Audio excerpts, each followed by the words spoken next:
maybe we should start with the most obvious, which is a definition of custody. Okay. So the terms custody and placement are often interchanged. They're confused. One is used instead of the other. And I have to clarify all the time as to what is what. All right. So placement is really simple. Placement is where the child lives, right? Maybe Monday the child is at dad's and Tuesday the child is at mom's, for instance. Custody is an abstract notion. Custody is a concept, and what it means is legal decision-making power for that child. All right. So what is custody? In its core is decision-making.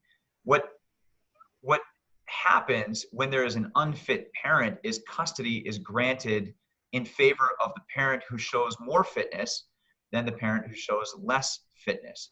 So how can I show, so to speak, that I'm an unfit parent? I can show that I have some level of impaired decision-making, right? That's what it comes down to. So examples of impaired decision-making may be, for instance, actual medical or psychological diagnoses of some level of mental health instability. That doesn't mean, by the way, and that doesn't rule out that there are really good parents who have confirmed diagnoses of some type of mental incapacity. You know, for instance, if a parent suffers from, some level of schizophrenia, that doesn't necessarily automatically make them an unfit parent. So long as that parent is getting treatment, whether it's prescriptive treatment or, consistent therapy or participation in some level of counseling, quite frankly, that's a really good thing. That's in that parent's favor to recognize that they have some level of mental incapacity and they're doing everything they can to remedy it to show that they can be a fit parent. Mm-hmm. So it's not an automatic that a parent is unfit because of that. However, if a parent has a clear diagnosis of that and they're not taking any level of treatment seriously, that's not going to work in their favor. Another way that I could show, a lack of mental fitness would be any of behaviors that would show either, criminal acts, drug abuse, consistent violations of the law, even if they're traffic violations. If I have a history of showing that I am speeding all the time or running red lights or am consistently incapable of registering my vehicle in a timely fashion, what I'm showing is that I'm showing a propensity for either not caring or simply not abiding by what common law allows. And if I'm doing that, I'm showing a lack of fitness because I'm showing a lack of appreciation for the obligations and responsibilities of adulthood. So any of that may show a lack of fitness. So it's not just the kind of crime drama, dealing drugs on the streets or holding up banks or anything like that. It can be anything that shows a pattern of repeated behavior that shows a lack of discretion, a lack of inhibition, a lack of prudence, a lack of guidance, or a lack of care for what the law provides. One other notion of a lack of a fit parent, and I emphasize this to all of the parents that I speak to all the time, is a lack of communication. If you show that you are a poor communicator, a volatile communicator, prone to verbal abuse, or conversely, prone to not responding at all, or gaslighting or sandbagging, anything that shows that you don't communicate productively, that can show that you're an unfit parent, because to be a parent requires communication. Kids are difficult to raise.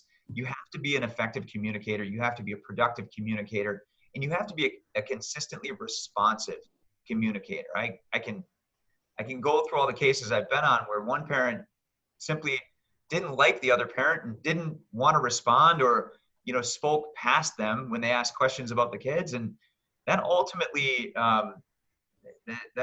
benefited the parent who tried to communicate as opposed to the one who didn't. So it really sounds like an unfit parent it's not just overly hyperbolic scenarios. It can also be passive scenarios related to communication.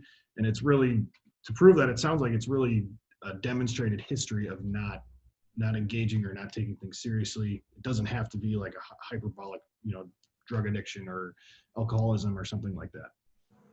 Yes. To to kind of put an exclamation on it,